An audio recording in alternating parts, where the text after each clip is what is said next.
Welcome back to the gun shop. It's good to be back. I missed you guys so much.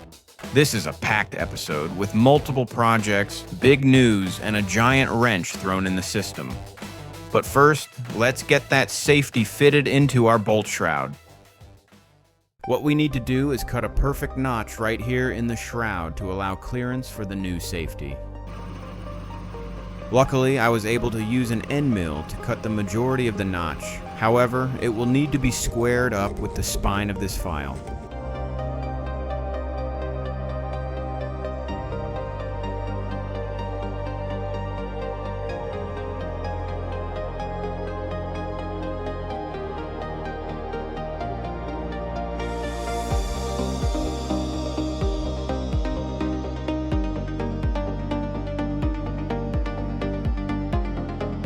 And here's a better look at how the relation of the safety works. When the safety is engaged, the safety sear cams the cocking piece back and holds it firmly. This is known as a striker safety rather than a trigger safety.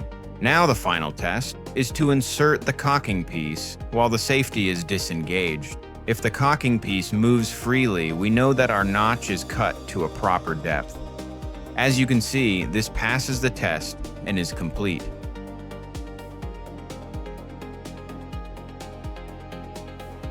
Last week we fit this grip screw, but we did not time it. It's proper that the screw slot is orientated vertically, not all crooked and stupid. I'll be doing this by removing material from the underside of the screw head. This will allow the screw to turn more before bottoming out. The exact amount we need to remove is determined by a complex formula called guessing.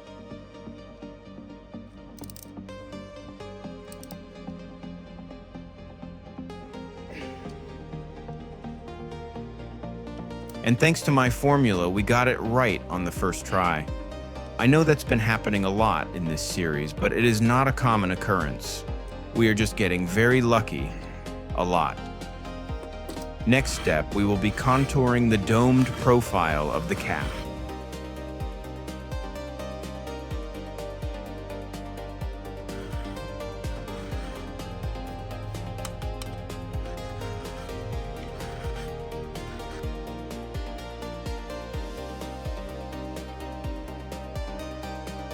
Now we must relieve another issue. The bolt handle cannot close because the stock is in the way. We must make a precision cut that both looks nice and allows the bolt to close completely.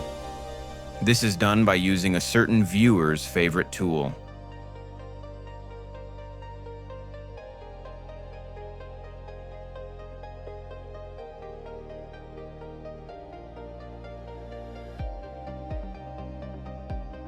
Ink is applied to the bolt handle and it is repeatedly closed to transfer the contact point. It is then dremeled away to make clearance. This whole process takes around 2 hours from start to finish.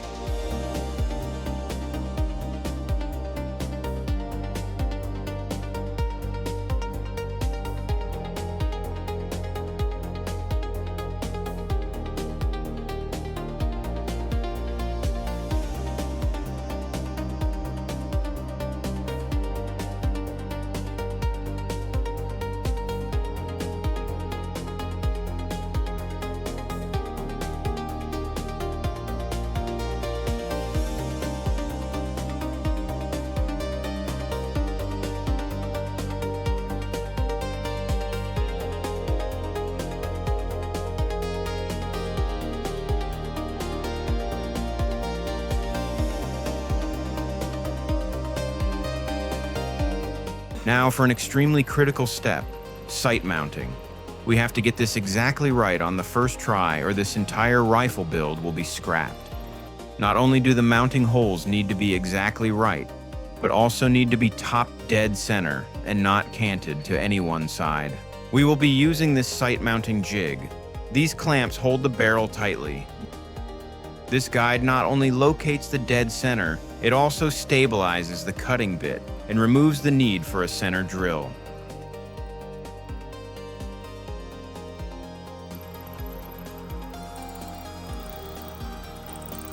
Now that the hole is drilled, the guide is swapped out and we tap the hole, then move on to the next. It's extremely important we be very careful while tapping. These things have a nasty habit of breaking.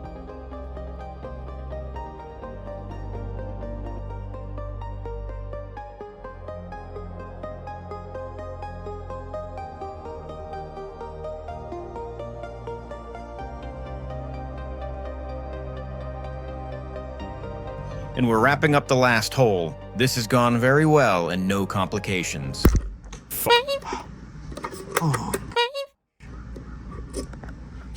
Oh no.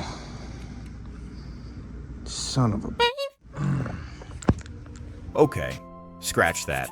We now have a massive complication. This is the worst tragedy since 9/11. This justifies heavy drinking.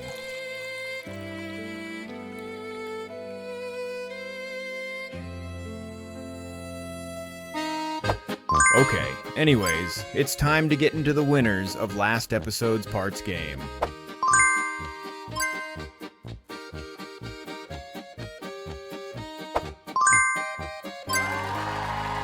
Ein Bier im Laden, ein kühler Traum. Zwischen Regalen, da find ich Raum. Die Flaschen glitzern wie Sternenlicht. Die Kasse piept, das Glück zerbricht nicht. Shop Beers, Prost, mein Freund. Ein Schluck, ein Lachen, wir sind vereint. Shop Beers, das Leben so fein. Mit einem Krug voll Glück im Sonnenschein.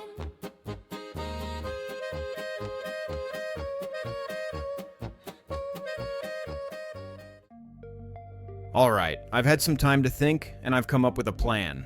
What I'm gonna do is soak the broken tap in muriatic acid. This acid will eat the high levels of carbon in the tap and loosen up things.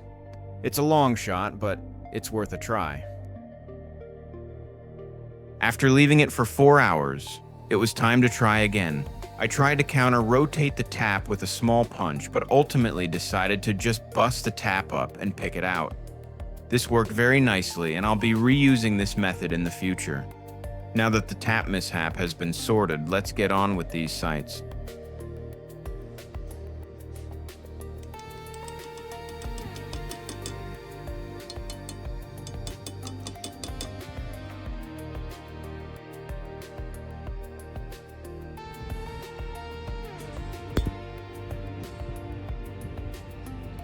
Alright, glad we got that sorted, and that's done.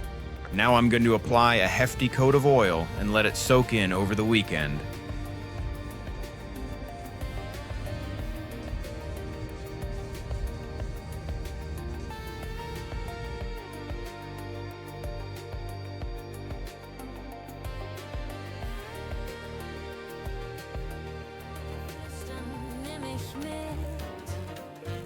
Ladies and gentlemen, big announcement. You've asked for it, and I've delivered. I've been working on it behind the scenes, and I'm thrilled to now finally announce, despite YouTube's liberal restrictions of this channel, MGW officially has merch.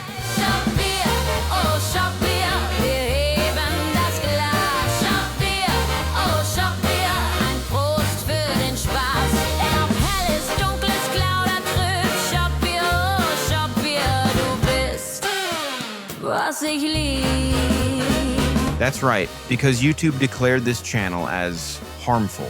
It means I will never be monetized, so I need your help to keep this channel running. And because this channel is so harmful, it means I can't even use the YouTube store feature. So, the link to my store will be first in this video description. Thank you.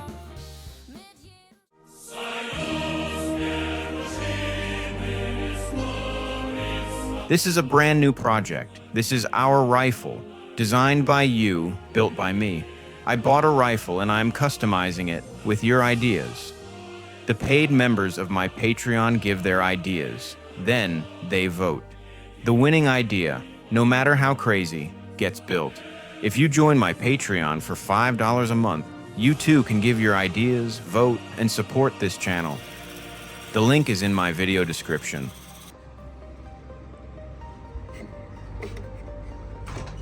Ow, just hit my head on the wall. The members voted for a full stock, so we are making a full stock. These Patreon videos will be more laid back, raw, and with more frequent updates and more content. That looks wrong. No, it's no. Don't, no. Alright, so the way we've got this, that is a damn hazard right there. Look at that. Okay, chill out. A good tip to everyone. When epoxying something, it's smart to get the setup figured first without epoxy, so you know your plan will work, rather than figuring it out on the spot and with epoxy dripping everywhere.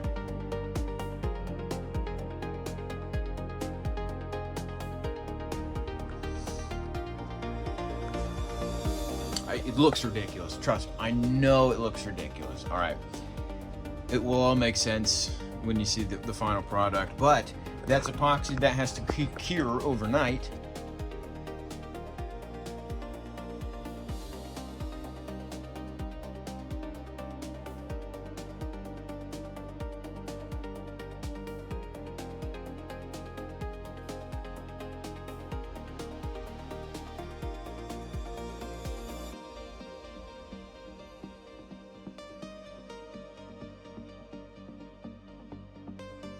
And I know what you're thinking, why are you holding a chisel like that? Why are you holding it backwards? Wouldn't it be easier to just push it forward, Justin, you idiot?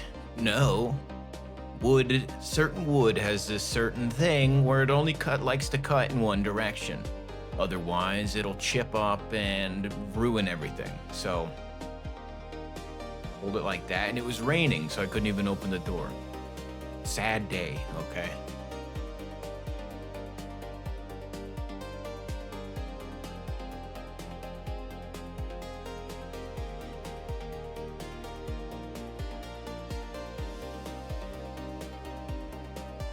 And here's the semi-final result. Next, we'll be doing whatever the members vote on. It could be the grip, the stock, we could be adding a foregrip, I don't even know yet. The full version of this series will only be available on the Patreon. If you like this, you want to support me, and get more content, join the workshop. The link is in the video description. This is an old Enfield that's been kicking around for a couple of years. It was made by some imbecile who looks a lot like me. And I already know I'm gonna get a lot of hate for this by the purists. So don't bubble up my mill, sir. Shut up. It was already chopped up irreparably, and I wanted to add another project on top of all the others that have been waiting on me. I'm sure you understand that. And I never liked this stupid grip, but never cared enough to change it either until now. I'm thinking of reverting back to an old classic, a tribute, an homage, if you will.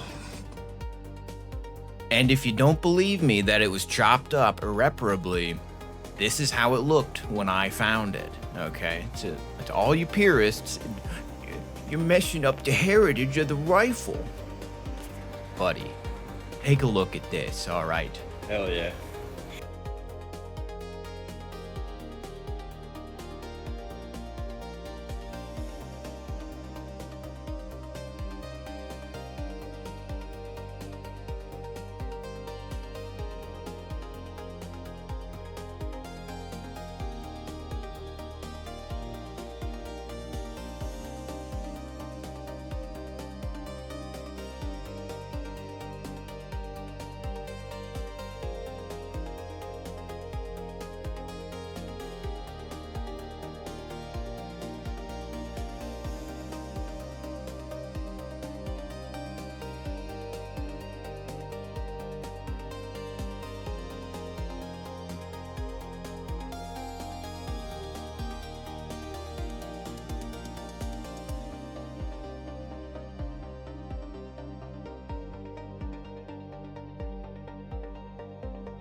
This is just a side project. If you'd like to see more of these little side projects, let me know in the comments. Anyways, this stock gets a full coat of oil, and then we're letting it soak before spraying the finish back on.